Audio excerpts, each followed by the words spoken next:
Hello everybody, warm welcome to this Protection Insight podcast.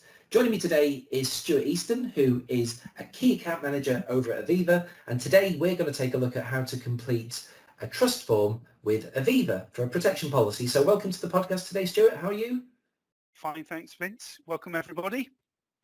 Okay, so to get started, what we need to do is we actually need to find the trust form on the Aviva website. Now, I'm sure you're already used to using the connect.avivab2b.co.uk, and to find the list of different trust forms for Aviva protection policies, all we need to do is go to Advisor, Protection, let's click on Life Insurance, and then you can see here we've got an area called Key Documents. Now, if we view the document library, what you'll see there is we do have a section called Trust Documents, and there are all sorts of different trust forms available. What we're going to focus on today is for our normal case study, which is a single life policy for an unmarried couple. So the trust document that we need to use, Stuart, is actually called the Aviva Discretionary Gift Trust. So let's open that up.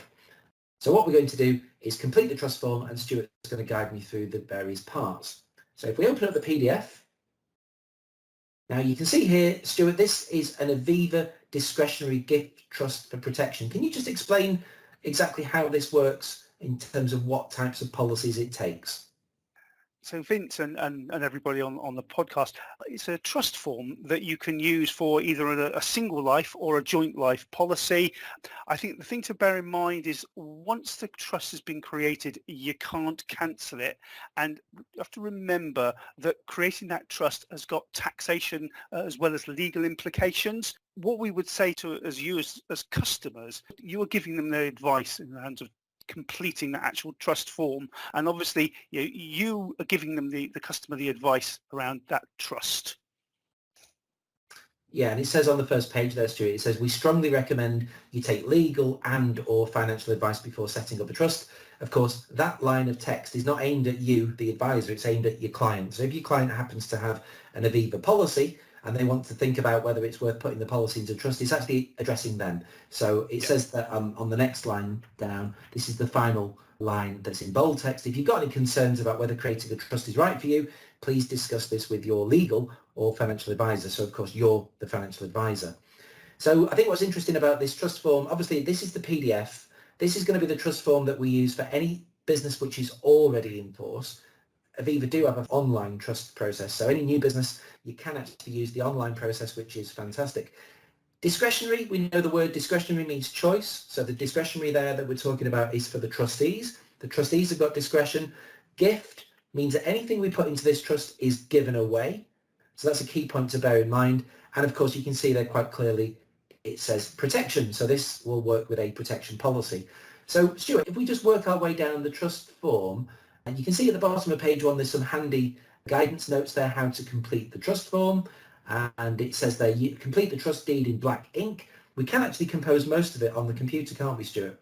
Yes, so effectively the document is what I would call an editable PDF. So you can complete all of the sections online, but obviously once you've completed it, then you can print everything off in order for the signatures to be added at the appropriate time. Okay, so let's work our way down onto page number 3. So there's lots of legalese, but we're going to focus on the bits that you need to do to complete the job. I think what's really good about this, Stuart, is these handy little, what I would call post-it notes on the right-hand side of every single section where something needs to be completed. Now, the first one's quite interesting because it says, insert the date when the last person, and in brackets, the settlor or trustee, signs the document. And then it says in bold black text, don't backdate or forward date this deed.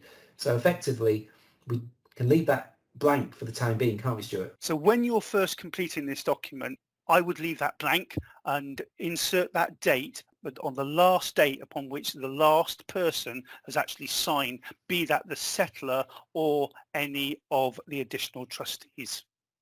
Yeah, so the last person to actually put a date on the form, that's when it's time to come back to page 3 of the Aviva Trust form and actually put the date in. So we're going to leave that blank for the time being. Now it says there by full name of settlor 1 and address of settlor 1. So I guess if I type in there, Stuart, the name and the address of settlor 1, I'll put the postal code in there. Now, it also says settler 2, and you did mention before at the beginning joint life policies. As this is a gift trust, I suppose you've got to ask yourself the question, if you've got a joint life first death policy, would you want to give it all away? In other words, if one of them dies but one of them survives, would you want the monies to be gifted away to somebody else, away from the lives assured in that instance? So I suppose what it's doing here is it lets you write joint life policies and put them into trust, but realistically, Stuart, you'd actually use a different trust, wouldn't you? Yes, you would. This type of trust is obviously mainly suitable for a single life policy where you're trying to give the benefits away to a named or a chosen group of beneficiaries. However, if it was a joint life policy, I would recommend the Aviva Survivor Trust, which allows you to essentially, if both parties died at the same time, it means that provided one party lives for at least 31 days, then the benefits then don't form part of the overall estate. But obviously, if they both die within 31 days, at that point, the benefits then goes to the trustees, and then they would then appoint them or pay the monies out in accordance with the rules of the trust. Yeah. So it's another area that we're going to look into in a different podcast. I think really the key rule with this particular type of trust is we're talking here about single life policies, whether it's single life insurance or single life and critical illness policies. So on this next section, Stuart, you can see here it says herein called the settler. There are bits of legalese throughout the form. So effectively what we're seeing there is if we've got two settlers, it actually calls those two settlers the settler. It's just a piece of legal. It's just a piece of legal. Legal jargon is you've got settler 1 and settler 2, but they're then called the settler going forward as far as the trust document is concerned. Okay, good stuff. So let's fill in the next bit then. So after the settler, we need to fill in the names and addresses of the trustees. Now you can see if we look at our post-it note, it says the full name, including middle names and addresses of any additional trustees being appointed should be included. You're automatically a trustee, so you don't need to include your name. Again, we strongly recommend that at least one additional trustee is appointed.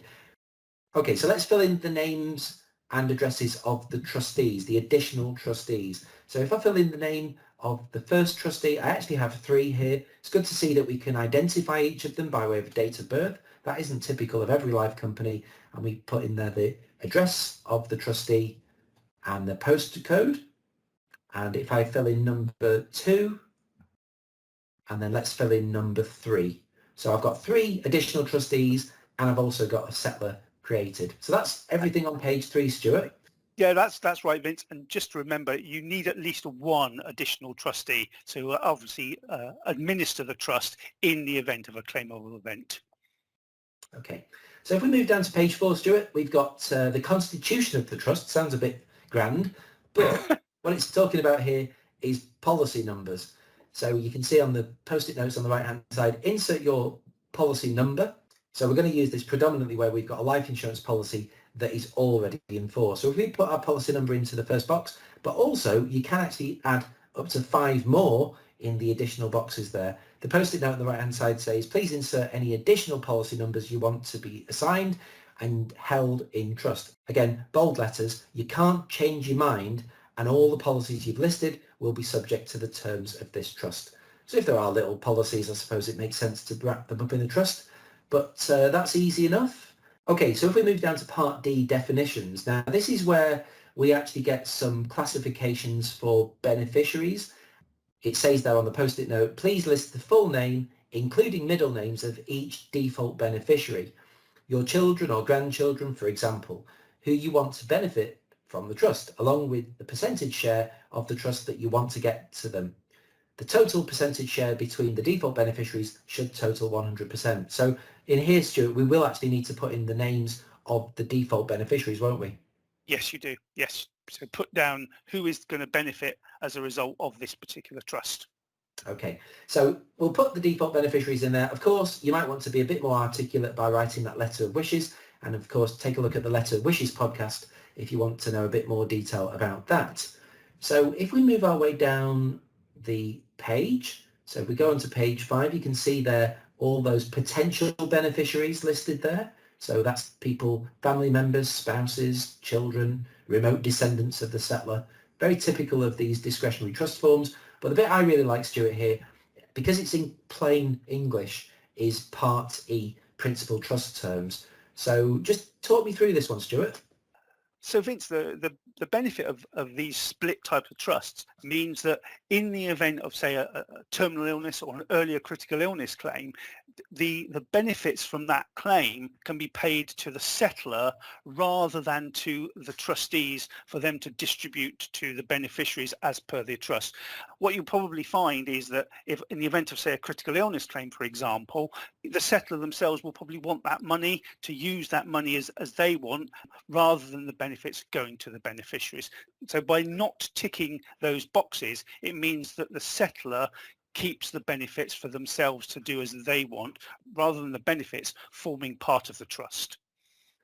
Yeah, so I think if you look at the post-it notes on the right-hand side there, Stuart, I think for the terminal illness, nice and clear, it says there, if you tick this box, you won't get any money from a terminal illness claim. Doesn't get any more clear than that. It means that any money from the claim will be held by the trustees for the beneficiaries. So it's nice and clear. At least you've got the choice. Some providers don't give you that choice about terminal illness. Certainly when it comes to critical illness, total permanent disability, this will cater for a life or earlier critical illness policy. And again, if you do feel you need to give those benefits away, you've got the ability to do so. But you can see on the page there, the default position is that they will be retained until you tick those boxes and give them away. So let's work our way down. I think we're nearly there now, Stuart. If we work our way down to page 8, this is where we start picking up some signatures. So just talk me through what I need to do here, Stuart. So essentially, again, that the post-it note on the right-hand side of the document is very, very clear.